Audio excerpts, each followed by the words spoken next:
Hi, everyone. This is my curriculum review and proposal project for Education 7330. My name is Lee Babin, and I am a student at Northwestern State University for this course. The program that I will be looking at is from a program at Wake Tech Community College, located in Raleigh, North Carolina. And the reason that I chose Wake Tech is it is one of the places that I have been looking for a new position, and it's actually the place where I accepted. So I wanted to look through the programs that they offered at Wake Tech and see what was there beyond some of the programs that I have experienced before. So, knowing that I will start there in fall of 2024, I just want to start with a notice that I do not have any direct affiliation with the college at this time. So, I am doing this as just a theoretical approach to a curriculum. This is not something that I know to be in effect or in the works or anything like that whenever it comes to the proposal that I'm putting out there. So this is completely theoretical, and please note that before that I continue with this. So for Wake Tech College, it is a large community college and it has lots of different programs. I looked through and, based on some of my experiences, there were things that I wanted, and I wanted to look at something new. So that is where this is going. There are some parts of knowledge that I will have whenever it comes to curriculum, and there are some specifics about the program that I am reviewing that I may not know the details, so I am making assumptions based on their catalog and their descriptions of the courses and what happens in the program. So, with that said, let me give a little bit of a background about my background in curriculum design, what my experiences are. So, I worked at Fletcher Community College for uh, 6 years. Well, the past 6 years, I've worked there more years overall.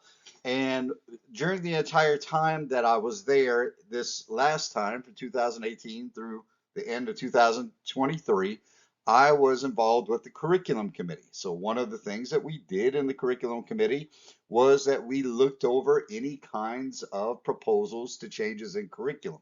So, even though I may not have known all the details about a particular course, there was, or program, or the proposal for a new program, there were certain protocols that we were looking for in what the program was doing, what the outputs would be, what the outcomes would be, all of those different aspects of the proposed curriculum that was there. If it was a new program, of course, there were lots of extra steps, like, for example, going through accreditation. We had to make sure that it was something that the Board of Regents would approve. We had to make sure that it was in line with SAC's accreditation purposes. We had to go through all of the paperwork that went along with that, that made it an acceptable program for us to add.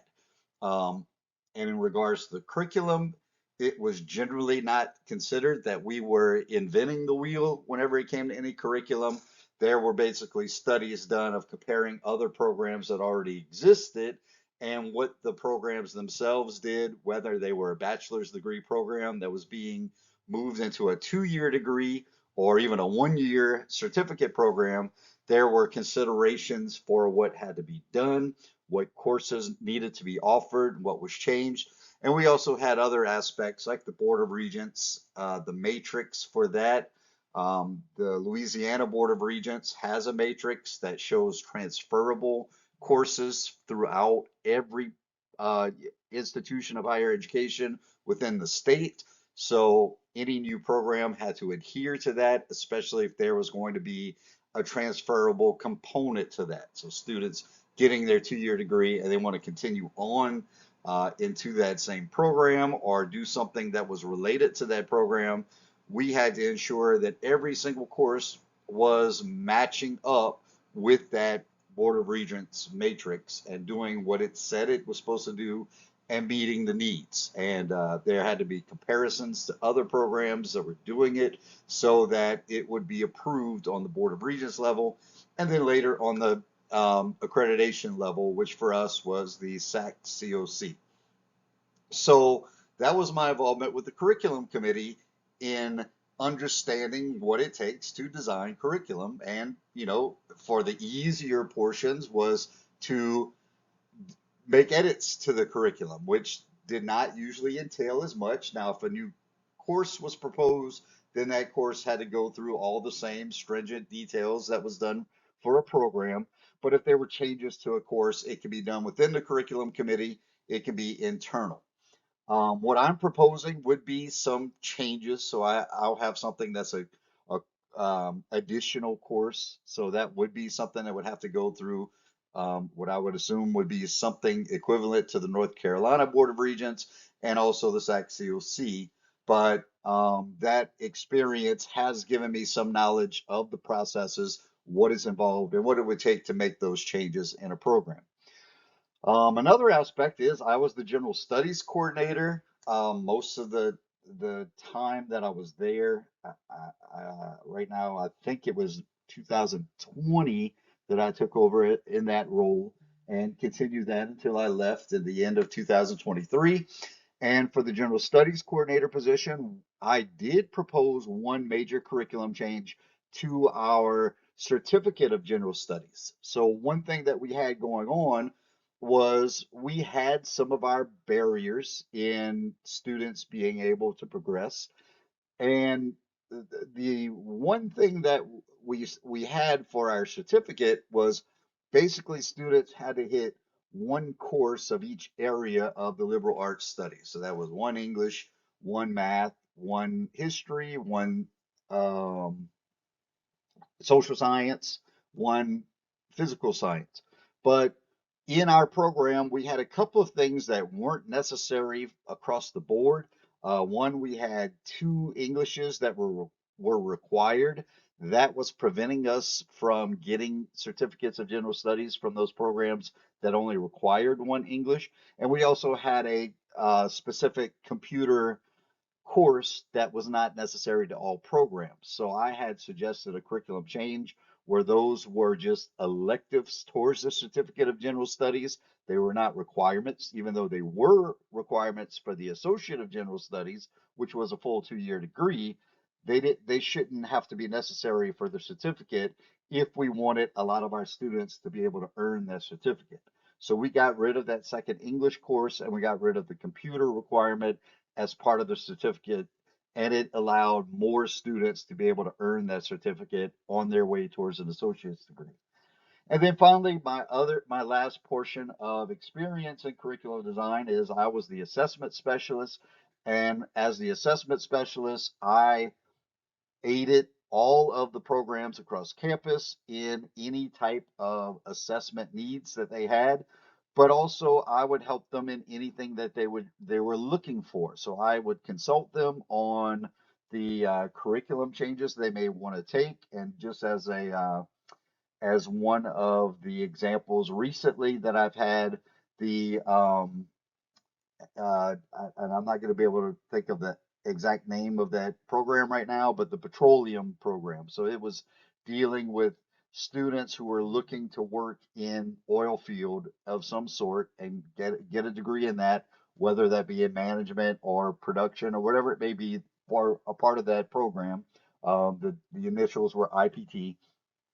So for that program, the program coordinator came to me and, through discussions with his advisory board and different types of aspects, we talked about what could be done, like how each course could work in their program overview and their projected order of courses taken, how they worked with industry, how outcomes would meet the industrial needs. So I helped that program coordinator to put together just a large overhaul of their curriculum. So that's one case of where I was working with programs directly, where I may not know the details of what they were doing, but through my knowledge of how courses should work, how curriculum should work, I was able to help and guide that person into making their program a modern program. It was outdated. They were trying to modernize that program.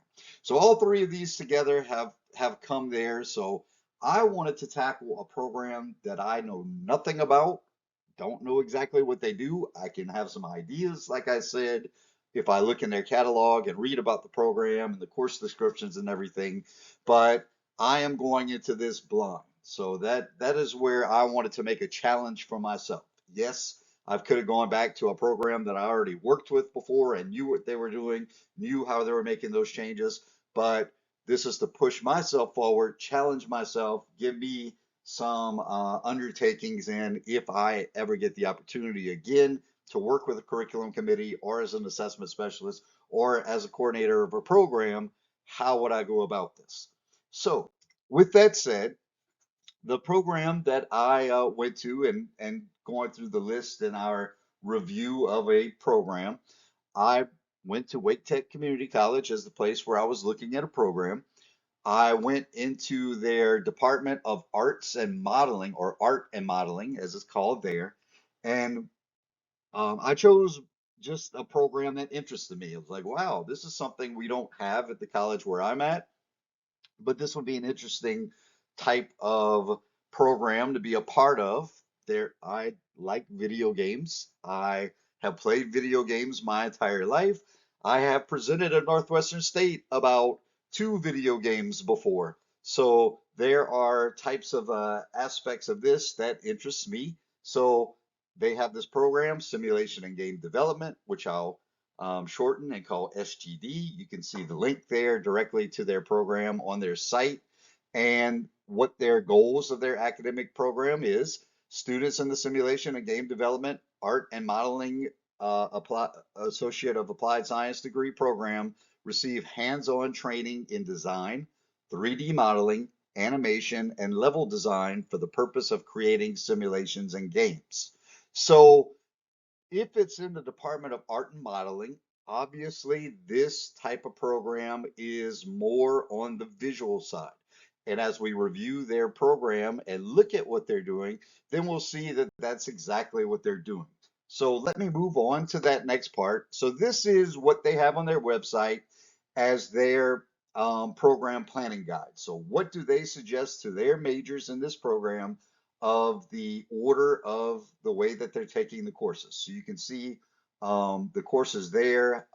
As you can see, they have SGD, which stands for the program. So those are their major courses, and they have lots of those. Just to look through some of these things and talk about where I am going to try to plug in, you can see in the first summer semester, and as you can see here, they do expect their students to be able to complete their program in 2 years. They would be a full-time student every fall, spring, and summer semesters for 2 years. So their first summer semester, there is a major elective. Their second fall semester, there's another major elective, and then their second spring semester, there is a third major elective. So I'm going to propose one change in this, and it will be from that. I'm not going to go back to this planning guide, but in the second fall semester, I am proposing that there is a course that is replacing one of their major electives. Okay. And then when we talk about a interdisciplinary proposal, which is the second part of what I did in my project, the interdisciplinary proposal will be associated directly with their capstone course, the summer semester at the end, SGD 289, the SGD project. So in this case, I am looking for an interdisciplinary collaborative effort. And I've got two proposals for that actually, because I really considered that in a realistic state, you could try to have interdisciplinary courses where students from two different programs are collaborating, but that might also be quite difficult to organize that. So then I have an interdisciplinary type of a portion to that where it's students from two different courses in the program. So let me get to that and talk about it, but I just want you to see that this is what they have. I am not trying to overwrite their whole program. It looks like there's a lot there, specifically in the visual art standpoint.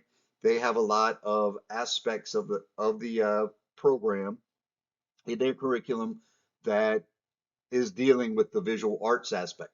But one thing that I considered also, and as a video gamer, and even though these days I don't have as much time, I have knowledge that there are lots of independent developers these days.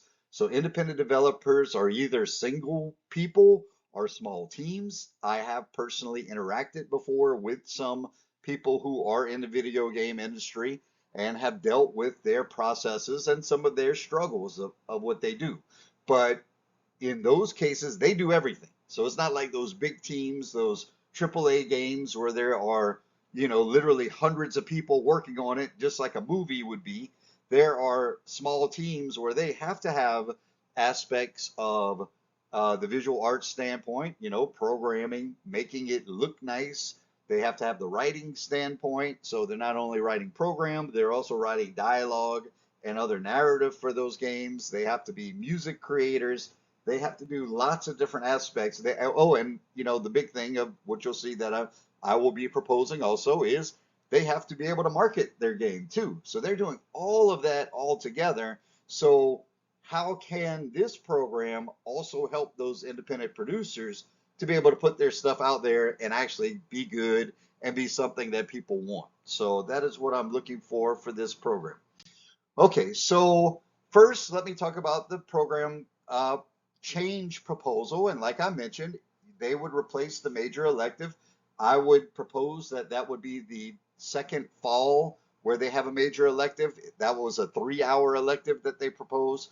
So in that case, there would be a new course in its place called Writing for Games. So a basic course description, it would equip students with the skills necessary to craft compelling narratives, develop character arcs, and create engaging dialogue within the context of video games and interactive media. This course aims to bridge the gap between traditional storytelling techniques and the unique demands of narrative design and gaming, thus enhancing the depth and interactivity of game projects. So in my mind, as a course creator, if I was the person that was creating this course, there are 5 specific outcomes that I would have that would be a part of this course and what it would do to help the SGD students. So develop and critique game narratives. So for this, they would not only be writing the narratives, but they would be looking at game narratives. They would actually be looking at how narratives work in video gaming, including what I'm thinking of is the branching. Video games include choices. So in choices, you have to branch off and you have to consider how that branching works. So actually looking at video game branching and the narratives of what is told, they would be doing that type of project in that course. So an advanced level of writing, thus it being an English 200 level. Of course, at a community college, typically you're not going to get 300 levels, but you may, universities typically would be more of the 300, 400 level courses. Okay, second outcome, apply character and world building techniques. So thinking about that, not just your characters have to have depth for people to care about them. They're not stick figures that are just like punching necessarily. They'll just say they can't do that. Typically, there is a story. They have a backstory. They have their motivations, all of those types of things that go around what it would take to be a well-developed game character. 3, implement interactive storytelling elements. So some things that work there, but how does the story of what you see there and what the characters are doing, what the world is functioning as, how are those working together? Produce professional quality game scripts. Obviously, they want to write the types of scripts that if they're working as their own actors or they're hiring actors, that the scripts make sense, that they're communicating what needs to be communicated, all of that. Okay, and then finally, collaborate effectively in a writer's room setting, considering that there could be multiple people working on the game dialogue.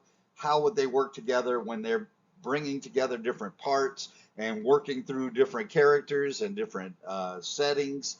How is all that working together? So all of together, this would be a course that would help them with that aspect of creating something good within their games. Not just the visual portion, but also the communicative portion of of the program. Okay, moving on, my interdisciplinary proposal. So one thing that I also thought was collaboration. Yes, they may be a single person working on a game, but more than likely they are working with a team. So what I was proposing here is that for the final project, so going back, this was their capstone project, SGD 289. That was just a course that provides them with the opportunity to create a functional simulation or a game where they are doing it, right? It's their project. But in this case, what I was saying is it could be interdisciplinary where they are also working with business students. So my proposal here is the marketing portion of that game design. Not only are they going to build the game, but they're going to also try to market it out as part of that. Well, maybe the SGD 289 students don't have to be the ones that are marketing. Maybe they're hiring a marketing director to work on getting the game out there, to get the sales, to get the ads pitched, to get the trailers made, whatever it may be that's a part of that. So in that case, they can work with the business students.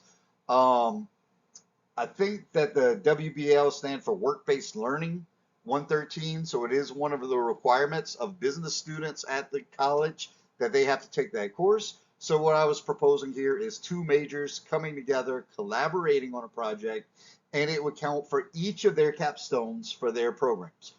Or if it's not possible to have it between two majors within the major of SGD, they do have to take a course which is called SGD 158, and that course is a business course basically. It's about marketing their business course. So, and I'm trying to look right now what it's just called SGD Business Management. So, assuming it within that course that part of what it is understanding about running the business, the marketing aspects, all of that. Students that are in that course could be working with students in their last capstone project, and then they're doing the same thing. So, whatever it is, the whole purpose of this is they mirror real world industry practices and they enhance their educational experience. So they're learning how to work as a team. They're learning about all the aspects of working on this whole game and everything that it takes to be able to put that out. So the outcomes that I have in this proposal, they collaborate, designing and marketing a project.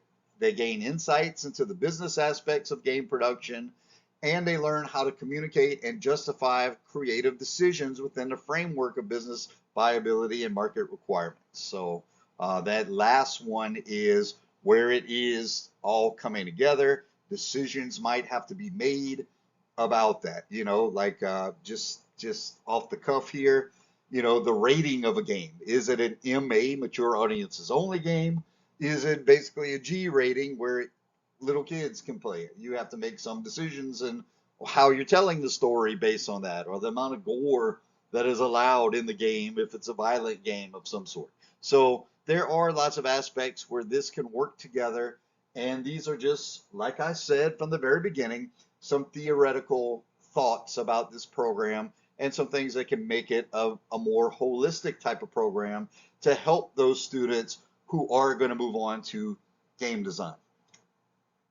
Okay, well, that is the conclusion of my presentation. I hope it was interesting for you. I hope it also helps you to gain some ideas, and that if there is any feedback that you have on this and thoughts about the proposals that I put out there, that you would let me know. So thank you for listening. Have a good day.